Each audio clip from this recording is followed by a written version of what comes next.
Show of hands if you've had a Pureology class before. Great. Show of hands if you've had a blow-dry class with Pureology before.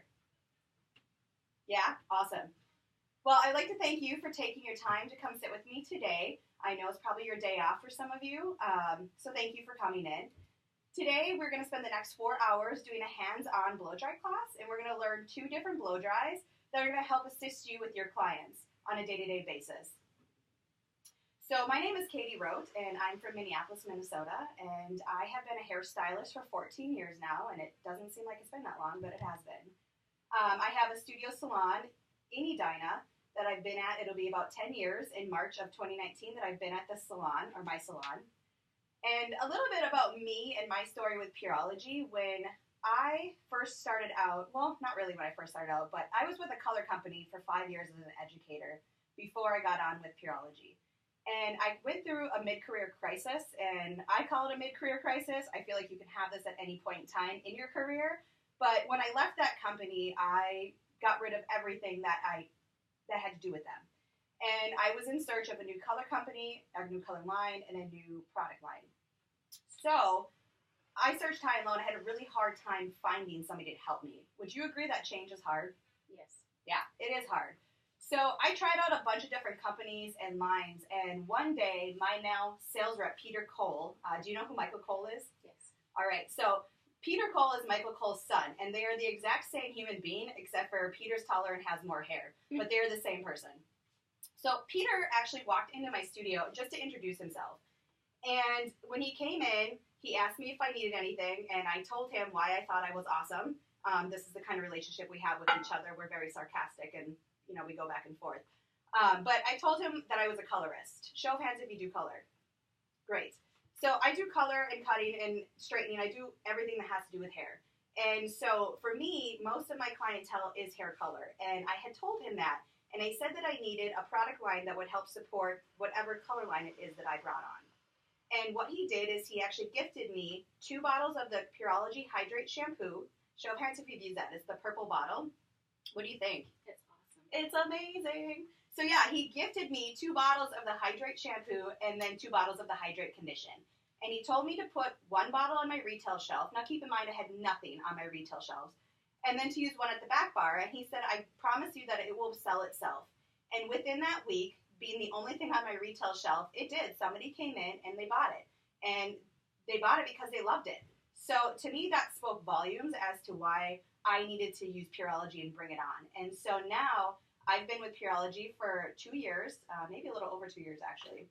And for me, we are the #1 color care company in the U.S. and Canada, which speaks volumes, again, because I am a colorist. And my clients, no matter how much I tell them to take care of their hair, they don't. So having this product line, being that it is a color support product line, it helps, it gives me the satisfaction and the knowledge knowing that even though they don't take care of their hair, the product is going to help take care of their hair.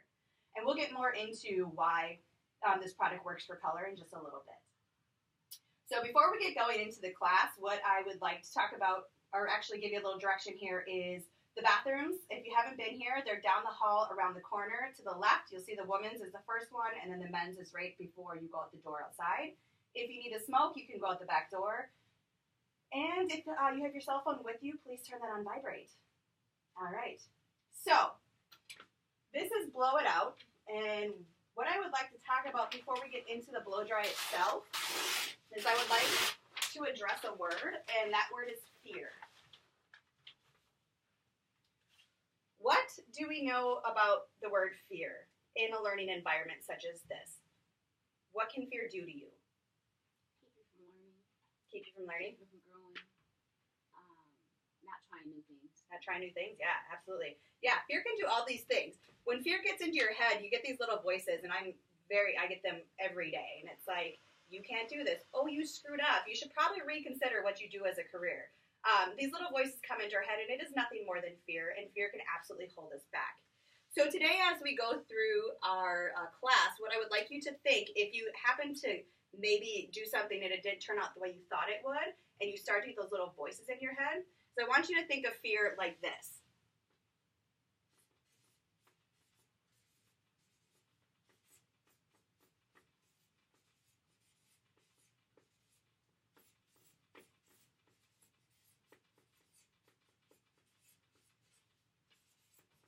I have very sloppy handwriting. I apologize. I blame it on being left-handed. But I want you to think of fear when this comes into your head and these little voices are telling you that you can't do this. It's nothing more than false evidence appearing real. You can do these techniques. You can do anything that you put your mind to. So keep that in mind when we do get into this and something doesn't turn out the way you wanted it to or thought it should. So that's how we'll address fear today in our class. The next word I would like to address is fail. What does the word fail mean in any situation? What does the word fail mean to you? That you didn't achieve what you set out to do. You didn't achieve what you set out to do? Absolutely. Yeah. So would you say, like, if you were going to do a color and it turned out wrong, that you failed? Maybe? Yes. Yeah.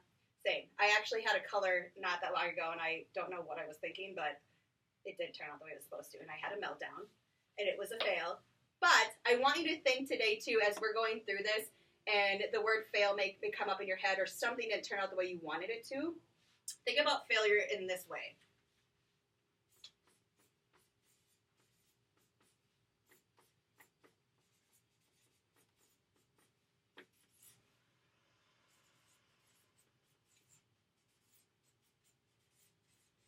So failure is nothing more than your first attempt in learning. So we all have these. It happens to me every single day. I will do something the same way 50,000 times, and I will end up screwing it up at least 495 times. But it's my first attempt in learning. So keep that in mind as we go through today.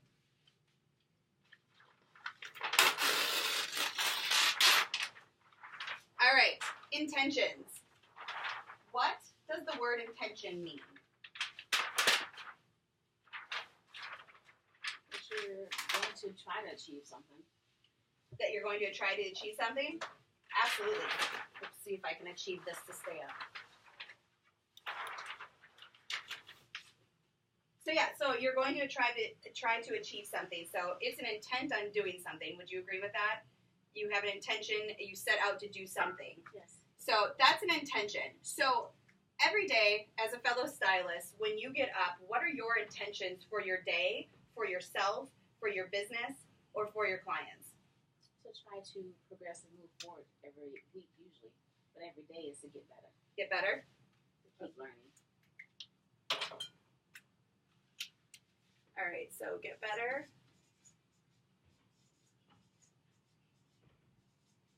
Keep learning. What else?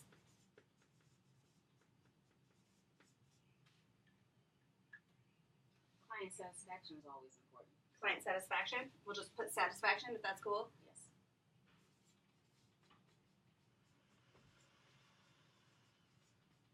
Anything else?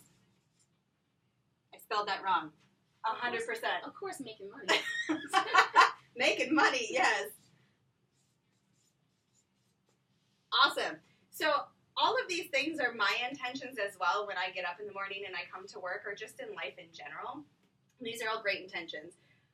So today, for this class, my intention for you is to not tell you what you do is right or wrong. I'm not here to do that because I can't say that.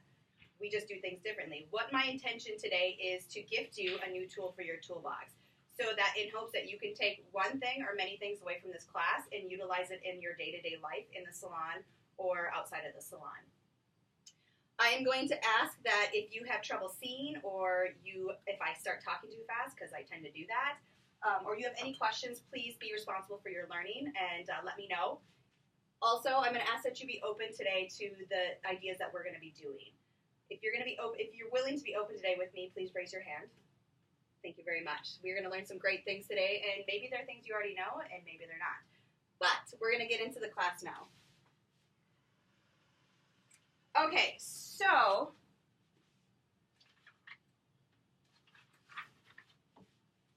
bring my mannequin over here. All right, so I have my mannequin sectioned off for you, and in just a moment, I'm going to show you how I sectioned her, and we're going to go over that and talk about it. But first, let's talk about the tools that we're going to use.